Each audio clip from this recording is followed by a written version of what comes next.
Bharat Ratna doctor Bhimrao Ambedkar को कोटि कोटि नमन। ये कार्यक्रम डॉक्टर भीमराव अंबेडकर के जीवन पर आधारित है, जहां भारत की जनता के प्रति उनके योगदानों को पूरी सजगता से चित्रित और रेखांकित करने का प्रयास है। कार्यक्रम में दिखाई गई घटनाएं लब्ध प्रतिष्ठ पुस्तकों से ली गई हैं। इस कार्यक्रम के जरिए चैनल की ओर से एक विश्वसनीय, सजग और सकारात्मक प्रयास है कि डॉक्टर बाबा साहेब भीमराव अंबेडकर के जीवन की संघर्ष यात्रा एवं गौरव गाथा पूरे आदर के साथ घर घर पहुंचे और उनके योगदानों से सभी संपूर्णता में परिचित और आह्लादित हों। लक्ष्मी, हाँ चलो खाना बना लेते हैं। दीदी, पहले मैं ये सब्जी काट लूं। नहीं नहीं, सब्जी बाद में बनाएंगे, पहले रोटी बना लेते हैं। चलो ना। लेकिन चलो ना, चलो ना, चलो चलो। दीदी, दीदी क्या कर रही है आप? ये आप क्या कर रही है? हाथ छोड़िए। ए चिल्ला मत, यहीं रखूंगी हाथ। बस इस आग की गर्मी को महसूस कर। छोड़िए दीदी हाथ। क्या कर रही? हाथ जल जाएगा मेरा। वैसे तेरा पति भीमराव और बाबा अब तक तो पुणे पहुंच चुके होंगे ना? वहां कुछ भी हो सकता है। तू विधवा हो सकती है, या बाबा मर सकते हैं, या रमा विधवा हो सकती है। कुछ भी हो सकता है वहां। उस सब की संभावनाओं का दुख इस आग की तपिश से कई गुना ज्यादा है। इसे महसूस कर और इस आग की तपिश को बर्दाश्त कर।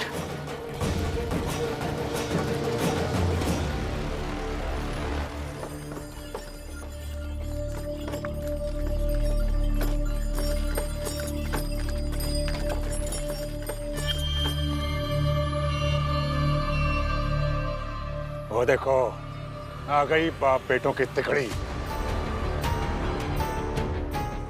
दाईं तरफ वो भीमराव है, बीच में वो आनंद और बाईं तरफ राम जी। एकदम तैयार रहना। हाँ? तुम सब भी तैयार रहना। आज किसी भी कीमत पर वो भीमराव बचना नहीं चाहिए। मैं उधर इंतजार करता हूँ।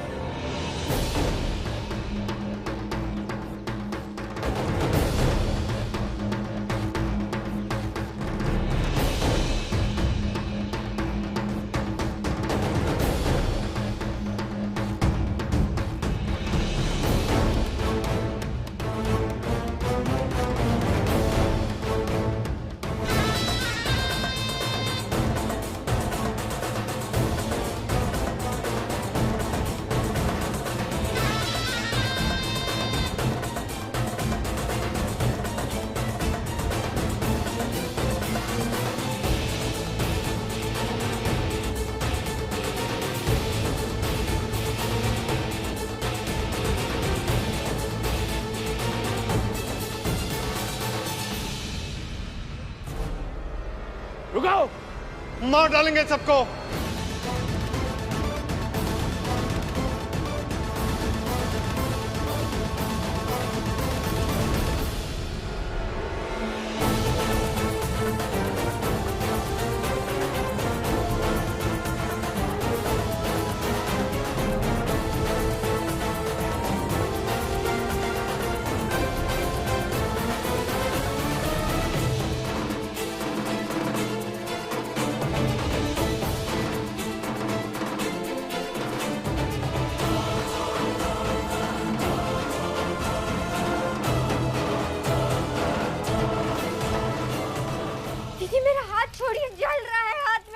अरे ऐसे कैसे छोड़ दूं तेरा हाथ? जब तक पूरी पीड़ा समझ ना आ जाए तब तक नहीं छोड़ूंगी।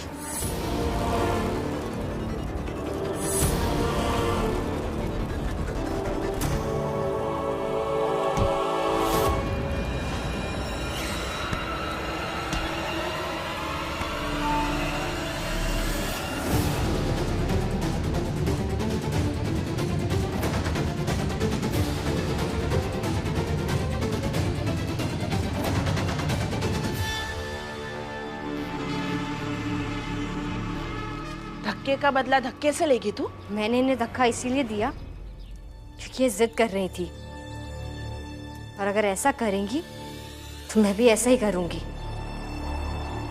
ऐसे ही सहती नहीं रहूंगी।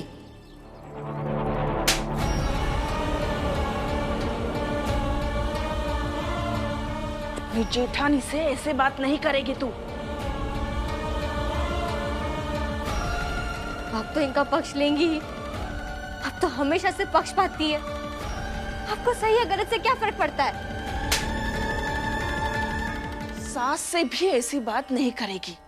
मगर ये गलत है। मैं गलत के खिलाफ ऐसे बैठी नहीं रहूंगी।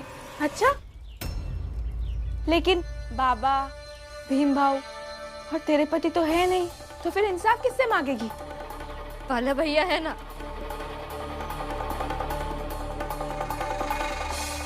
ठीक है, फिर चल चल, मैं तुझे इंसाफ दिलाती हूँ। चल।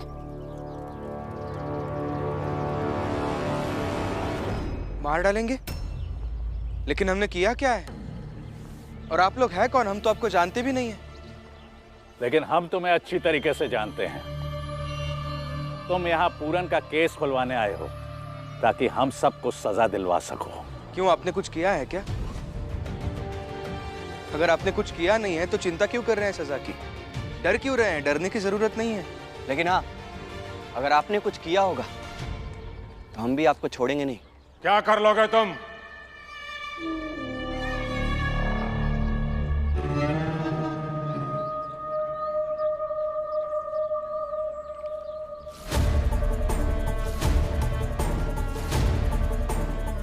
क्या कर लोगे?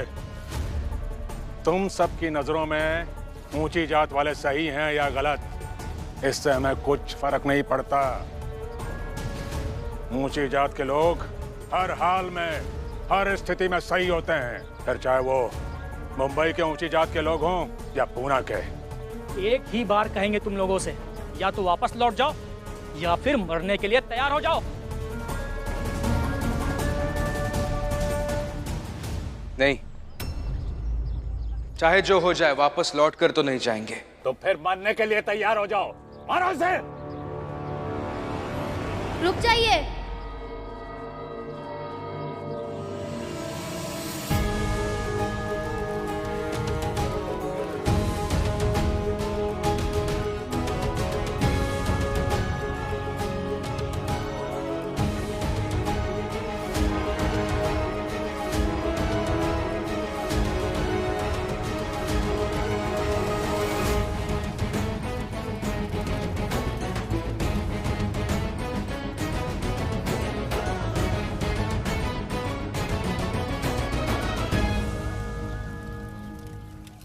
सुनिए, सुनिए, लक्ष्मी आपसे कुछ कहना चाहती है। पाला भैया, वो मैं रसोई में काम कर रही थी।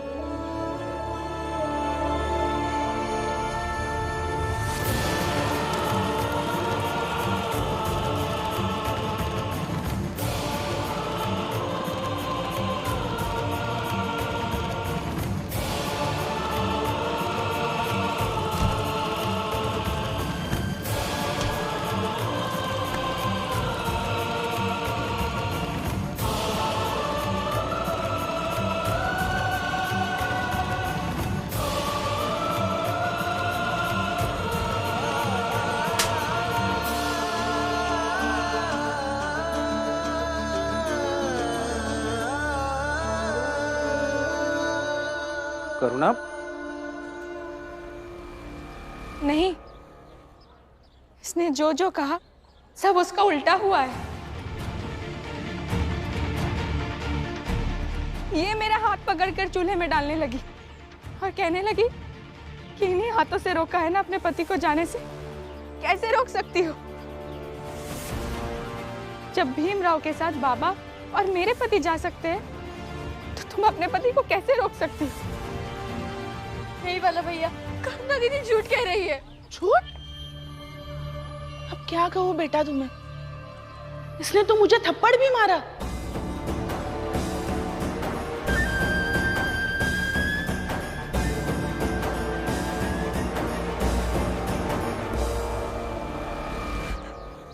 नहीं नहीं, इन्होंने मुझे थप्पड़ मारा, मैंने ऐसा कुछ नहीं किया। पाला, ये लक्ष्मी ना नाटक कर रही होगी। वो कहा है ना कि तय भीम के लाने गए नहीं, तो वह चीज का बदला ई करुणा से ले रही है।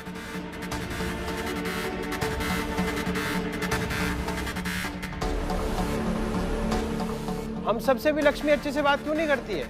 क्योंकि हम भीम का साथ नहीं देते हैं, इसलिए बात नहीं करती है। बस जनार्दन, झूठ मूठ का बढ़ावा मत दो। वरना एक और सीधी सादी करुणा जीजाबाई बन जाएगी। हे, पहले तो ये बोलना बंद करो कि मेरी बहू मेरे जैसे बन रही है। तो क्या कहे जीजाबाई? ये कहे कि पहले जीजाबाई झूठ बोल रही थी और अब करुणा झूठ बोल रही है।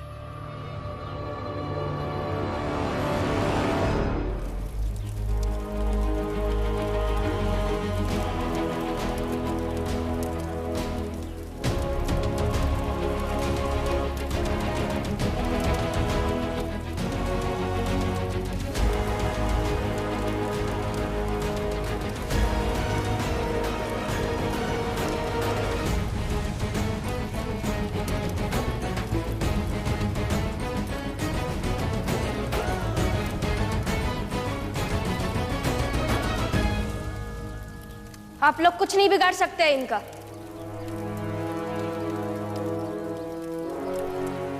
रमा, तुम यहाँ? मैं जानती हूँ कि मैं आपके मना करने के बावजूद भी आ गई। इस पर हम बाद में बात करते हैं ना, पहले इनसे बात करते हैं। तू बचाएगी इन सबको? देख रहे हैं भाइयों, ये बचाएगी इन तीनों को। अरे पहले खुद को तो बचा ले। बंबई नहीं है ये, यहाँ बात करते करते तुम्हारी जात के 4-5 लोग इकट्ठा हो जाएं। पूना है ये, पूना। और यहाँ कितना भी चिल्लाओगे ना तुम सब, कोई बचाने नहीं आएगा। अरे देख क्या रहे हो, मारो इसे। रुको।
देखिए, मैं आपकी कसम खाकर कहती हूँ,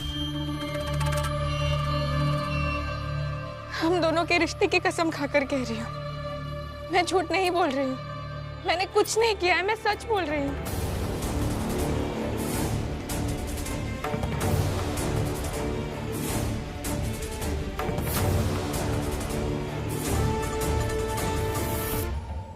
नहीं बाला भैया, मैं सच कह रही हूँ।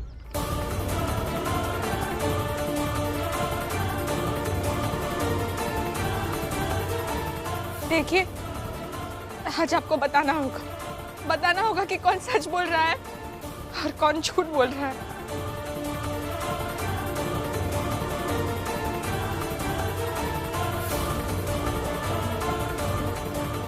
देखो,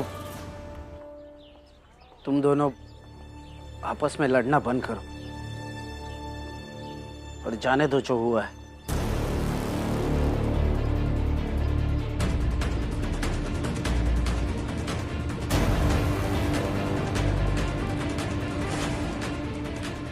ऐसे कैसे कह रहे हो बाला? हमारे पत्नी को लगेगा कि वो अकेली पड़ गई है, जबकि तुम उसके सामने खड़े हो तो वो फैसले की अपेक्षा तो करेगी ना। बता बाला, तेरा दिल क्या कहता है, ताकि आगे से तेरी पत्नी ऐसे तोहमत ना लगाए।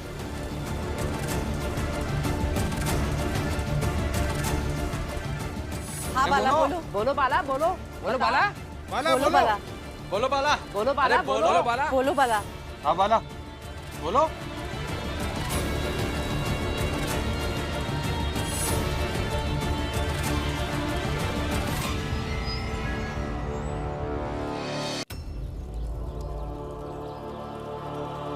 उनके हाथ में वो अखबार है जो बंबई में छपा है, और इन सबको पता है कि भीमराव इनके नायक हैं, और वो ये भी जानते हैं कि आप सब उन्हें मारना चाहते हैं।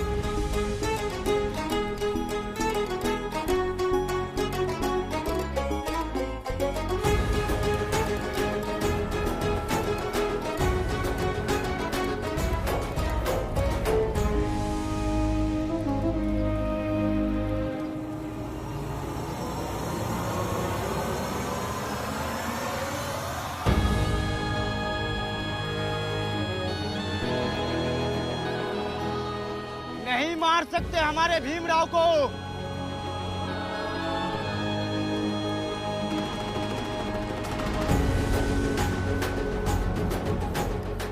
हटो पीछे। भीमराव चलो हमारे साथ।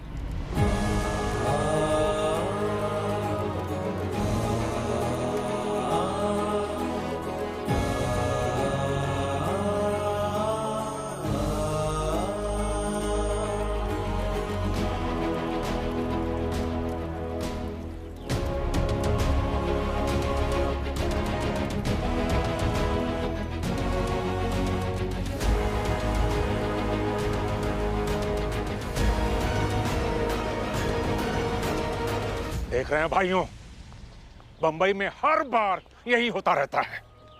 ये भीमराव किसी न किसी तरह से हम सबसे बचकर निकल जाता है। सोचा था पूना में इसे हम सब मिलकर अच्छा सबक सिखाएंगे, पर देखो यहां भी इसने अपना खेल खेलना शुरू कर दिया। कर ले, इसे जो करना है कर ले, लेकिन हम भी कसम खाते हैं कि इस बार इस पुणे से ये भीमराव वापस जिंदा नहीं जाएगा। चलो सब लोग।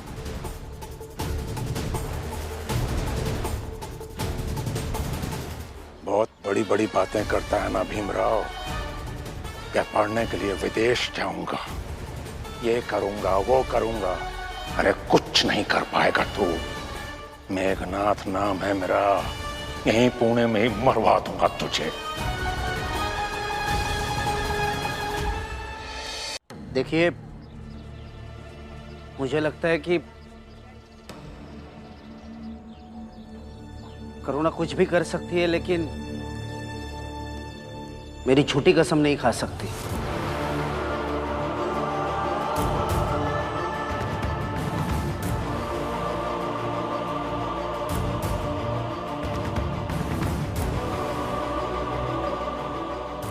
बाला भैया, आपको भी यही लग रहा है कि मैं झूठ बोल रही हूँ? नहीं लक्ष्मी, ऐसी बात नहीं। और हाँ, तुम करुणा से दूर रहो।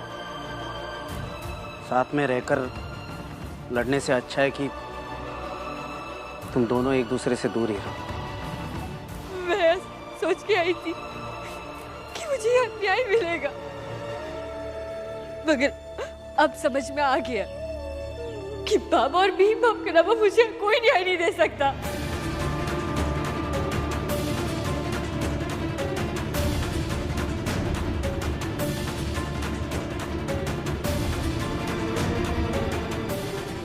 लक्ष्मी,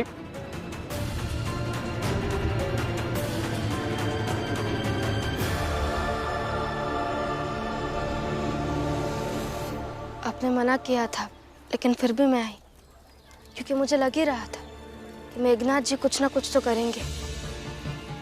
इसीलिए मैं कलुष्कर गुरुजी के पास गई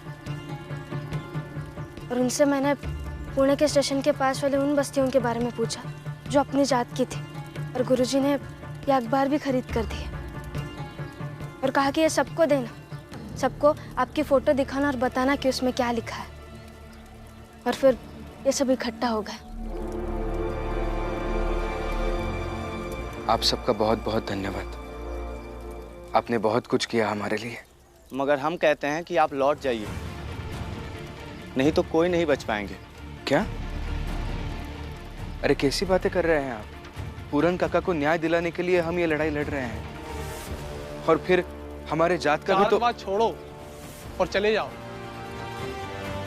हम जानते हैं कि विरोध में आवाज उठाने पर कैसे मौत हो जाती है, पिछले 10 साल में हमारी जात के 27 लोग मरे हैं।